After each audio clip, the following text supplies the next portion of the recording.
Am I the asshole for refusing to let my girlfriend ride on my motorcycle unless she's fully geared up? I'm a biker, and while I'm something of a daredevil in how I ride, I also don't take risks. I don't have to. So whenever I get on my bike, whether on the track or around the neighborhood, I wear enough gear that I look more astronaut than motorcyclist. Full face helmet, jacket with armor inserts, gloves, boots, and aerobags aren't optional for me. I expect the same for any pillions as well. If you're on my bike, I'm responsible for your safety, and I refuse to be responsible for a completely preventable meat crayoning. My GF hates this. I regret showing her Top Gun so much, because I'm convinced that's where she got the idea in her head that it's a fantastic idea to ride my liter bike dressed like we're at a barbecue. Multiple times a week she pleads to go for a ride in nothing but jorts and a tube top, and gets mad when I turn her down. I hate doing this, but I think it's the right thing. I even blew $1,000 on a full set of gear for her because I think it's worth it, because no matter how good of a rider you are, the one time you let your protection discipline down is the time you're going to slide. Is it bad to demand my GF be safe when I'm responsible for her life at freeway speeds without a crumple zone or seatbelt?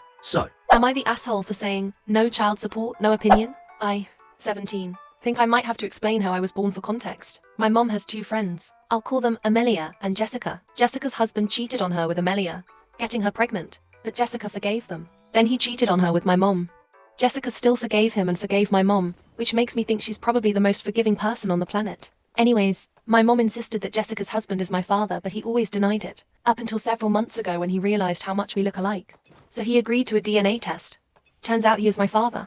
So 2 affair children by 2 different women for him. He has been visiting about once a month, but things are still awkward between us. I was reading a romance novel when he told me I'm too young for those books and said I must stop reading them. I told him I won't, but he said I have to listen to him since he is my father. So I said no child support, no opinion. He seemed pretty stung by it. Was it too much? So, am I the asshole for being late to pick up my family at the airport by an hour because of work? So my fiancée female and our 3-month-old were landing at the airport soon, and I was fully intending to leave work early to pick them up. Then I got a deal at work that fell into my lap that can pay me a couple grand. Keep in mind, she's on unemployment, WIC, and I make minimum wage. Am I really in the wrong here? I'm only a few months into the job, and this is one of my biggest deals yet. I feel like she's blowing it out of proportion, losing her shit that I left them there for a full hour. TBF, she's acting like I left her there all night, and she's telling me I'm fucked up for prioritizing a few grand over picking them up on time, even though I was texting her live along the way giving her updates that I was still at the office and didn't know how long it would take. We are in nitrogen monoxide shape financially to be skipping out on deals that come my way regardless of size. TBH, as of this moment,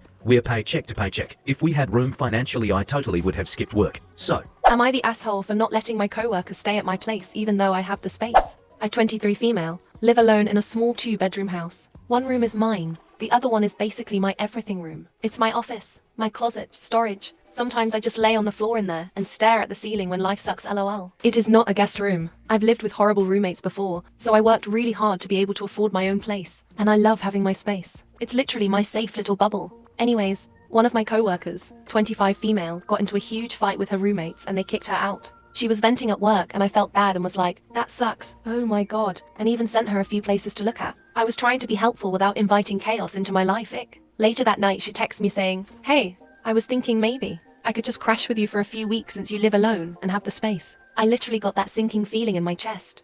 No, I'm not even close to her. We're cool at work, but we've never even hung out outside of lunch breaks and complaining about our boss. She doesn't know anything about me, and I don't know her like that. Why would she live in my house? So I replied super politely like, I totally get that you're going through it, but I really value my space and I'm just not in a place where I can have someone stay with me. Like I was nice. Didn't ghost her, didn't ignore her, just said no. Next day she's acting really weird. Then another coworker tells me she said I let her be homeless when I have an entire room to myself. Like girl, first of all, she's staying at her BF's place. Second of all, I pay to live alone. That's the whole point. I don't want to feel tense or uncomfortable in my own space. I don't want to tiptoe around a person I barely know. And I definitely don't want to deal with just a few weeks turning into I'm looking, but nothing's coming through yet for 2 months. Now PPL at work are acting like I'm the bad guy. Sorry for not letting a coworker move into my apartment, BC. She had a bad fight. IDK. I feel bad, but like, also no. So, am I the asshole for shouting at a teacher after she took my CIs in class? I, 17 male, was born deaf to a hearing family. My family, and I sign at home, but I need to speak while at school as the high school I go to isn't the most accessible or disability friendly. When I was 9, my parents paid for me to get a surgery to receive cochlear implants, CIs, which I only really use when at school or out with my hearing friends that don't sign. I attend a mainstream school, and as I stated,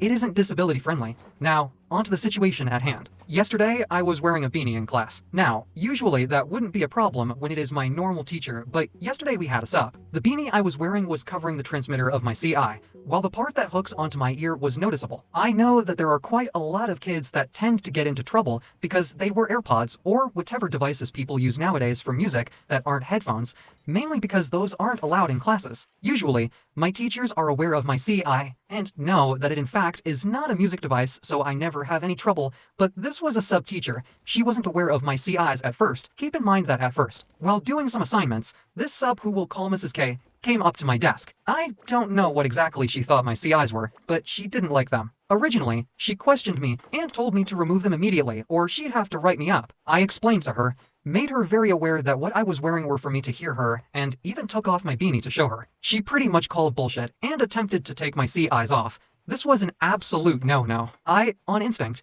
slapped her hands away and stood up before starting to lecture her, telling her she has no right to try and take my CIs. After this little stir, I sat back down, thinking that the situation was most likely over. I was wrong. A little bit afterwards, she came up from behind me and literally snatched my CIs from off my head. After this, I got up yet again and started full on yelling at this lady, telling her that she is not allowed to take assistive devices and threatened to report her. I know in this situation, me getting physically wasn't the right response, but I was scared as hell that she'd break them, so I grabbed her hands and tried to get my CIs back, which I didn't. Of course, after that she called the principal in, and me having no clue what the hell was being said, I just straight up told the principal that she took my CIs and isn't giving them back. In the end, I got my CIs back, but obviously due to me putting my hands on a staff member, I got suspended, and my principal said I was in the wrong for the situation. My dad is threatening to report this sub-teacher to the administration. So, am I the asshole?